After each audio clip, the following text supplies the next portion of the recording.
Aquí seguimos a través de Radio Latinísima, Euforia, también TV Quisqueya y Vega TV, analizando temas internacionales en este segundo momento del programa después de los comerciales. Señores, la guerra entre Estados Unidos, Israel e Irán sigue activa. Comenzó el 28 de febrero de este año 2026 con ataques masivos a infraestructura militar iraní. Actualmente está en su quinta semana de combate. Un punto clave precisamente de este conflicto, que ya no es un conflicto limitado, se ha convertido literalmente en un conflicto regional con múltiples actores. Yo quiero comenzar este segundo bloque con un reporte de la agencia AFP, donde precisamente Benjamin Netanyahu dice que continuarán aplastando al régimen de Irán. Recordemos que los iraníes son fundamentalistas religiosos. Los Estados Unidos e Israel entraron a este conflicto precisamente para evitar que los ayatolá, estos fundamentalistas religiosos, puedan desarrollar un armamento nuclear. ¿Se imaginan? Y es una pregunta que quiero hacerle a mis próximos invitados. ¿Se imaginan que puedan tener un armamento nuclear estas personas que dicen que si se inmolan por la causa de Alá, 8 vírgenes los esperan en el cielo? Ahí está, una locura total de estas personas. Vamos a ver el reporte de AFP y después regresamos. El primer ministro de Israel, Benjamin Netanyahu, aseguró el martes que seguirá aplastando al régimen iraní y que la guerra desencadenada hace más de un mes no ha terminado.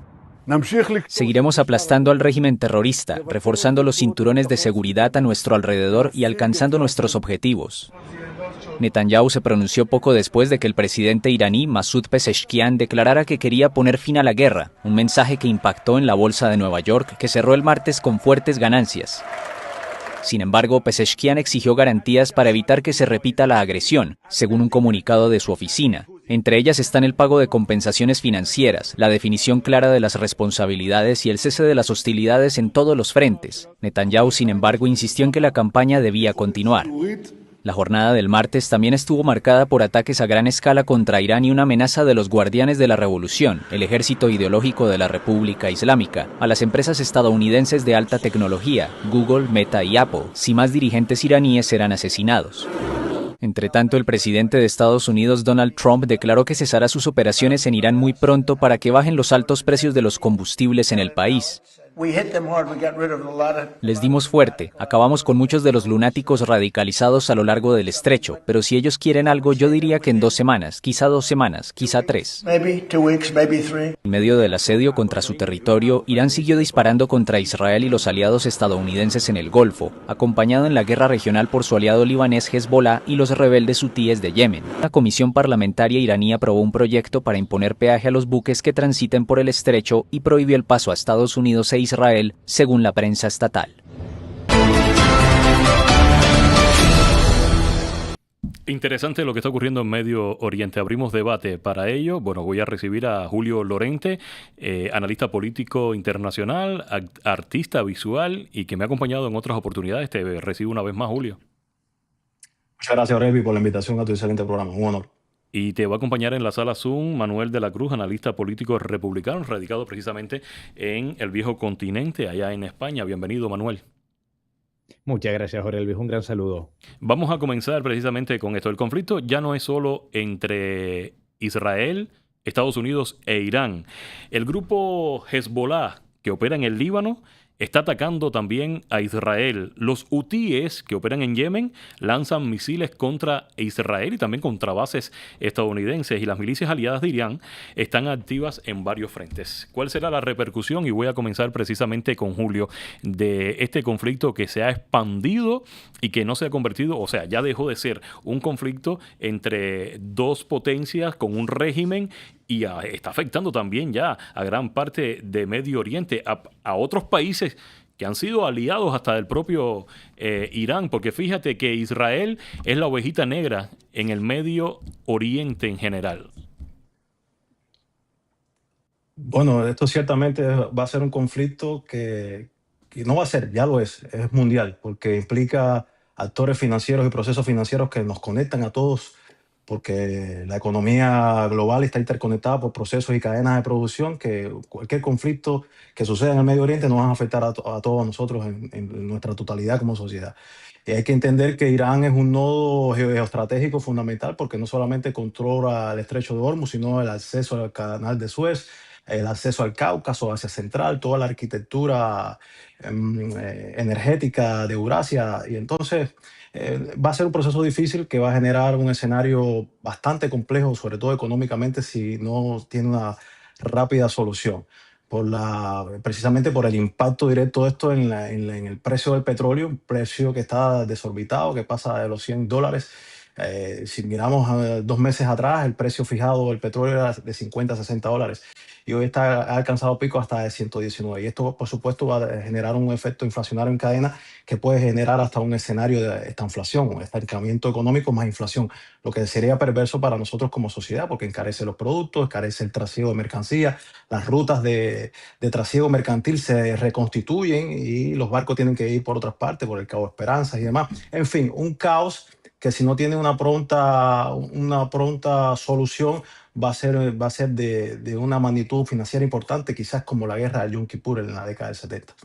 Voy a la sala Zoom también con Manuel de la Cruz, porque fíjate que Julio estaba tocando el tema económico en medio de este conflicto. Y lo cierto es que el régimen iraní ha tenido una carta bajo la manga precisamente porque controlan el estrecho de Hormuz, donde pasa el 20% de la producción del petróleo que sale precisamente de Medio Oriente.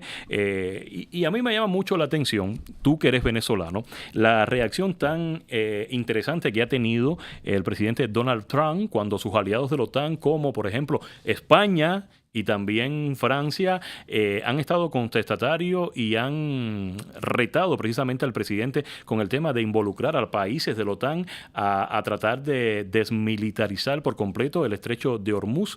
Yo tengo mis contradicciones y yo sigo diciendo que que es un error de Europa en general, porque Europa, la defensa de Europa después de la Segunda Guerra Mundial, la ha autofinanciado el gobierno de los Estados Unidos precisamente con el Tratado del Atlántico Norte, la OTAN, este grupo, este brazo militar que ha mantenido la paz después del fin de la Segunda Guerra Mundial. Yo quiero tu lectura, cómo vive Europa este conflicto que puede venir para Europa precisamente si los Estados Unidos deciden, después de este golpe de sus aliados, retirarse del tratado. Ojo con esto, tenemos a Rusia ahí en la parte este de Europa tratando de adueñarse de Ucrania. Y si los Estados Unidos abandona la defensa europea, Putin puede aprovechar y lograr su objetivo, que es apoderarse, que siempre ha sido apoderarse de Europa. Tu lectura, Manuel. Lo que estamos viendo evidentemente es la reorganización del orden mundial a través de dos fuerzas en tensión. Esas dos fuerzas, por un lado, está el mundo atlántico, encabezado principalmente por esa alianza militar que habías mencionado anteriormente, que es la OTAN, y por otro lado, el bloque euroasiático, que tiene que ver el eje Moscú-Pekín. Y el caso de Irán es un caso fundamental para comprender hacia dónde nos dirigimos. Para atajar tu pregunta, yo quiero retrotraerme a la guerra de Kuwait de 1980 y que es fundamental y que responde perfectamente a cuál va a ser la estrategia iraní. Porque uno de los elementos que siempre se pueden ver en estos llamados ejes de las resistencias, como ellos mismos se hacen llamar, que son estos grupos enemigos de Occidente, es que están dentro de la visión de una guerra asimétrica. Y al carecer de las capacidades militares para enfrentarse uno a uno con Estados Unidos, pues tienen que recurrir al ataque financiero, al ataque económico y, por supuesto, al caos. Y el paradigma Kuwait de 1980 nos alecciona que durante muchas décadas las distintas petromonarquías están habituadas a no invertir tanto en defensa, un poco parecido a lo que sucede hoy día con Europa, porque Estados Unidos les defendería en el caso de un ataque frontal. Y lo que vemos es que Irán se ha esforzado en amenazar a través de ataques de drones, a través de ataques misilísticos a estas petromonarquías para romper esa ilusión de seguridad que puede ser defendida por Estados Unidos y de ese modo tratar de acabar con la esfera de influencia norteamericana. Del mismo modo, Europa ahora mismo está a las puertas de un gran dilema, tanto ético como existencial. si seguir remando juntos a través de la fórmula OTAN, que se creó precisamente para contener ese gran enemigo hemisférico que era la Unión Soviética y el Pacto de Varsovia, o si más bien se van a ir a la deriva que yo creo que es muy popular hoy en día a nivel político, que es la deriva soberanista de crear un rumbo completamente autónomo para Europa. Pero realmente Europa tiene las capacidades militares para eso. Esa es la gran pregunta que tienen que hacerse los líderes europeos hoy en día. A mí me llama mucho la atención porque había mucha expectativa aquí en el país, en los Estados Unidos, precisamente en el día de ayer, en la jornada de ayer, el presidente Donald Trump estuvo anunciando desde horas bien tempranas en su cuenta Social Truth, en su red social o Truth Social, es como se pronuncia realmente, personal, su red social personal, que iba a tener un mensaje a la nación. Los estadounidenses están muy preocupados porque de verdad la gasolina se ha disparado de una manera tremenda. Yo cerca de mi casa, donde siempre he echado gasolina, siempre he estado por debajo de los $2 el galón, ya está la regular por encima de $4 y ya picando casi a los $5. Por cierto, vamos a ver este trabajo y después quiero analizar las palabras de Donald Trump, que estuvo afirmando que los objetivos del conflicto están casi cumplidos y según él, en sus propias palabras, en su locución a la nación, de 2 a 3 semanas será el fin de este conflicto y van a intensificar los ataques. Vamos a ver este reporte precisamente de AFP y después regresamos con el análisis. El presidente de Estados Unidos, Donald Trump, afirmó que los objetivos de Washington en la guerra contra Irán están casi cumplidos y advirtió que en las próximas 2 a 3 semanas se intensificarán las operaciones militares. Se trata del primer discurso del mandatario a la nación desde el inicio del conflicto a finales de febrero, en un contexto de alta tensión regional y preocupación global por el impacto en los mercados energéticos. Les vamos a golpear extremadamente duro durante las próximas 2 o 3 semanas. Los vamos a devolver a la edad de piedra, que es donde pertenecen. Durante su intervención de menos de 20 minutos, el mandatario no precisó cómo se abordará uno de los puntos más sensibles del conflicto, el programa nuclear iraní, especialmente el uranio enriquecido que, según Washington, permanece resguardado en instalaciones subterráneas. Tampoco mencionó posibles vías diplomáticas ni señales de negociación por parte de Teherán. Irán rechazó el jueves las propuestas de alto el fuego de Washington y calificó las exigencias estadounidenses para poner fin al conflicto de maximalistas e irracionales. En la terminología de las relaciones internacionales, negociación tiene su propia definición. Se refiere a cuando dos países se sientan directamente uno frente al otro y negocian para llegar a un acuerdo. Algo así no existe actualmente entre nosotros y Estados Unidos. El discurso no calmó a los mercados energéticos y los precios del petróleo se dispararon el jueves mientras Trump llamaba a otros países a ayudar a reabrir el estrecho de Hormuz, bloqueado de facto por Irán. Una quinta parte del petróleo mundial pasa normalmente por ese estrecho marítimo y su cierre ha elevado los precios de la energía y desestabilizado la economía global. Los países del mundo que sí reciben petróleo a través del estrecho de Hormuz deben encargarse de ese paso, deben valorarlo y adueñarse de él. Pueden hacerlo fácilmente. El presidente ha sido especialmente crítico con aliados de la OTAN, por lo que considera una implicación insuficiente, pese a tratarse de una crisis con impacto global. Al mismo tiempo, reiteró el respaldo de Washington a sus socios en Oriente Medio, en medio de ataques que han afectado a varios países de la región.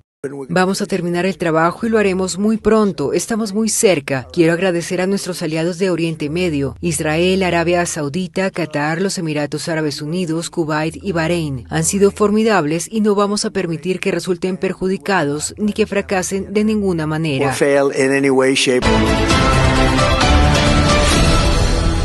Y este conflicto se pone interesantísimo. ¿Por qué digo esto? Por las declaraciones precisamente del presidente Donald Trump en la jornada de ayer en la Casa Blanca con esta locución hacia el pueblo estadounidense.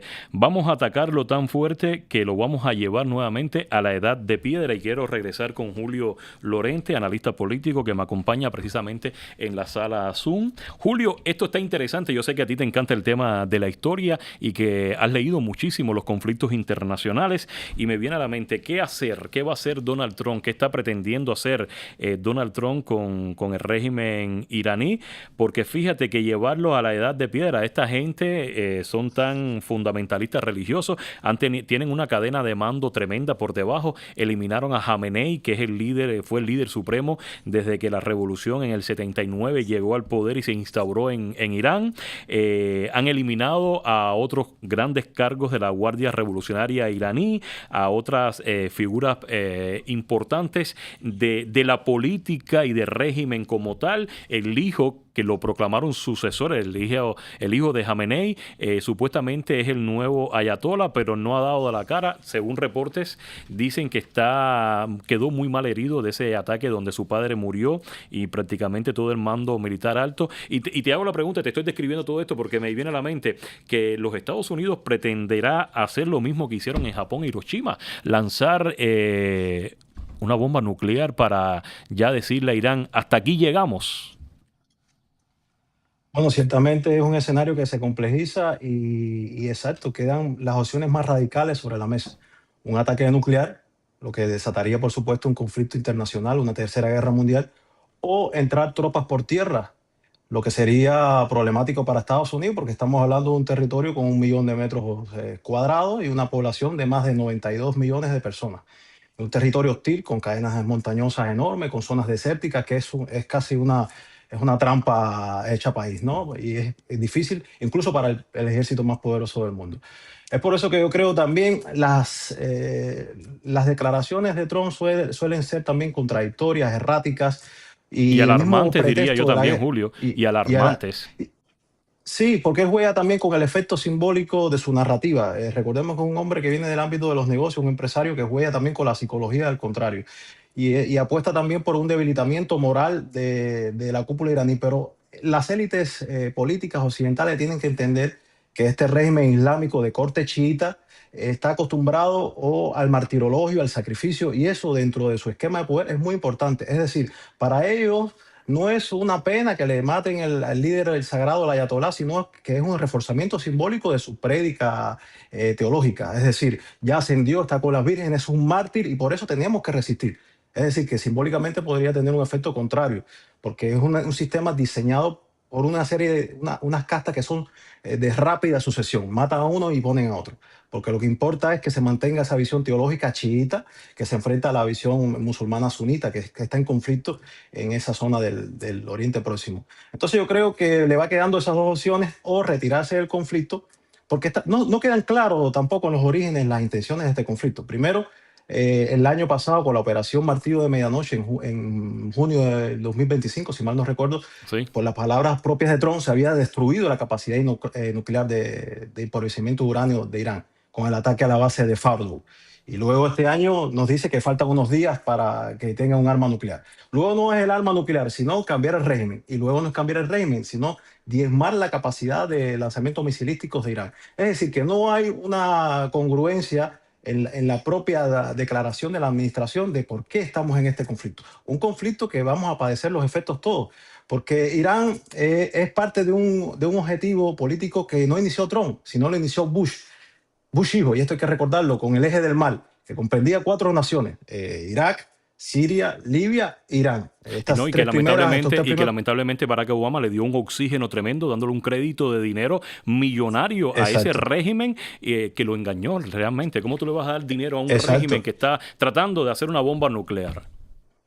Pero además, Irán esta cúpula criminal de los ayatolás han sido muy astutos porque se han zafado del sistema financiero internacional, de la banca internacional, de los Rothschild, del Citi de Londres, y ha creado su propio sistema de intercambio financiero con China, con Rusia, y ha escapado de esa presión financiera. Porque además, aparte comparándolo con el régimen mediocre de Cuba, es un régimen criminal, pero con capacidad de presionar el sistema financiero internacional. Y lo está demostrando. Y esto es lo que tiene a Estados Unidos, su administración, en un espacio, un contexto bien complicado, porque ya se están sintiendo los efectos. Y aunque se liberen que la Agencia Internacional de Energía libere reservas estratégicas, el impacto inflacionario en el precio del petróleo nos condena a todos globalmente hablando, porque es una economía interconectada y todos vamos a sufrir los efectos de esta guerra, sin duda. Así mismo, y también lo va a sufrir Irán, porque realmente si Irán no saca petróleo, su economía y su resistencia ante esta guerra, que no le entre dinero, no le entren dólares,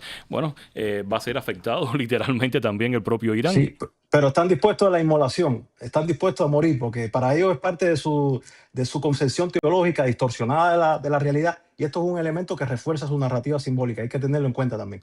Voy a regresar con Manuel. Manuel, fíjate lo interesante de esto, que hemos hablado de petróleo durante todo el transcurso del análisis, ¿no?, de Irán. Realmente, por ejemplo, le ha sacado mucho provecho, yo lo digo cada vez que analizo el tema de Irán, el propio Putin, que ahora está vendiendo su petróleo mucho más caro y puede seguir financiando su intervención militar en Ucrania. Pero fíjate que están tratando de jugar y desestabilizar estos grupos o estos países que conforman precisamente el BRICS, como China, Rusia, principalmente ellos dos que quieren desdolarizar la economía internacional. Están tratando de chantajear precisamente al gobierno estadounidense con el tema del petróleo, pero ya Trump, después del 3 de enero de este año, cuenta con el petróleo de tu país, el petróleo venezolano. Quiero una lectura precisamente en los minutos finales sobre esto. Sí, lo primero es comprender que Irán se trata de una nación de más de 100 millones de almas y que tiene una influencia dentro de la economía y el territorio gigantesco. Y podemos ver la gran diferencia entre el caso de Venezuela, en que bastó con descabezar a una de las figuras, digamos, simbólicas de la tiranía para que absolutamente ese régimen corrupto capitulara. Mientras tanto tenemos a este régimen de los ayatolás, que es completamente existencialista y que cree que es una lucha por debido a muerte. Pienso que es muy positivo el hecho de que ahora mismo Estados Unidos cuente con una de las reservas más grandes del planeta, que es precisamente la de Venezuela. Son reservas petrolíferas que están completamente reconocidas a nivel universal y recordemos que Venezuela en los años 60 fue la pionera en crear ese cártel de petróleo que fue la OPEP, que es la Organización de los Países Exportadores de Petróleo, que curiosamente la mayoría de esos países son los hoy afectados por esta guerra, porque son los países miembros del Golfo Pérsico. Estamos hablando de los príncipes saudíes, estamos hablando de Kuwait, estamos hablando de Bahrein, estamos hablando de Omán, estamos hablando de Qatar. Y todos esos países hoy día ven cómo la producción se ve completamente diezmada, cómo están siendo imposibilizados de exportar el petróleo, como el estrecho de Hormuz está siendo motivo de un chantaje económico mundial porque solo están permitiendo el uso del yuan chino para este tipo de comercios, pero mientras tanto existe la esperanza y existe ese relief a nivel petrolero y a nivel energético que representa Venezuela. Así que yo creo que hoy en día Venezuela vuelve a ser un hito geopolítico importante y que puede tratar de destruir esas ambiciones de chantajearnos no solamente a Estados Unidos, sino todo Occidente a nivel económico y financiero. Julio, yo quiero hacerte una pregunta a ti ya para ir cerrando ya el debate sobre el tema de Irán, porque se especula muchísimo en medios de prensa de la izquierda fundamentalmente. He podido leer reportes donde creen que realmente los Estados Unidos van a tener que salir de este conflicto por la puerta de atrás del escenario, porque no van a poder con el régimen de los ayatolás. Y quiero tu lectura, Julio, precisamente. Realmente, ¿cuál es la realidad del poder armamentístico de Irán? No tengo a Julio. Bueno, respóndemelo tú, Manuel. Bueno, el poder armamentístico está derivado de un apoyo a nivel tecnológico por parte de Rusia. Y recordemos que previo a la guerra en Ucrania, uno de los eslabones, de los bastiones a nivel misilístico, si hablamos de tecnología militar, lo tenía Rusia, con los misiles de alcance supersónico y además elementos para elevación de contramedidas. Este tipo de tecnología es la que está utilizando Irán y ellos se han basado todo su desarrollo en la capacidad de movilización rápida, es decir, de poder contar con estrategias de lanzamiento de misiles parecidas a lo que está haciendo Rusia con Ucrania. Largo alcance, que no sea necesario mantenerlas en una base, digamos, continua, sino que se pueda mover. ¿Y esto por qué? Porque semejante a Hamas en Palestina, en el caso de Irán también se cuenta con un montón de infraestructura a nivel subterránea que está siendo utilizada para mantener una guerra de desgaste contra los países del Golfo. De modo que lo más inteligente que puede hacer Estados Unidos en particular y Occidente en general es acabar de una vez por todas con la posibilidad de una guerra que dure más de un año. Eso sería fatal para la economía del mundo. Voy con Julio entonces para ir cerrando el espacio. Julio, el presidente Donald Trump y los republicanos en general se están jugando, y es mi lectura muy personal, las elecciones de medio término, si no encuentran una solución precisamente a este conflicto. Vienen las elecciones de medio término de noviembre, los republicanos tienen la mayoría en ambas cámaras, los demócratas pueden aprovechar este problema económico que está habiendo con la inflación y el disparo de la gasolina, y que lo vamos a ver también en el disparo de los alimentos, por ejemplo, aquí en los Estados Unidos. Quiero tu lectura en un minuto. No, por supuesto que le puede pasar factura y puede convertirse en una derrota partidista y electoral enorme. Porque hay que tener en cuenta que históricamente la sociedad estadounidense ha sido antibelicista, y para llevarla a apoyar la guerra se tienen que hacer campañas sucesivas de propaganda y demás para poderla convencer. Y el público mayoritario no está convencido, como repito, de los motivos reales de esta guerra, precisamente por la inestabilidad discursiva de la propia administración, que un día dice una cosa y otro día dice otra. Entonces yo creo que si esto no tiene una solución pronta, primero el impacto económico, si se extiende 2 o 3 semanas más, no, ni siquiera un año, 2 o 3 semanas estamos hablando, el impacto inflacionario va a ser enorme y va a ser catastrófico.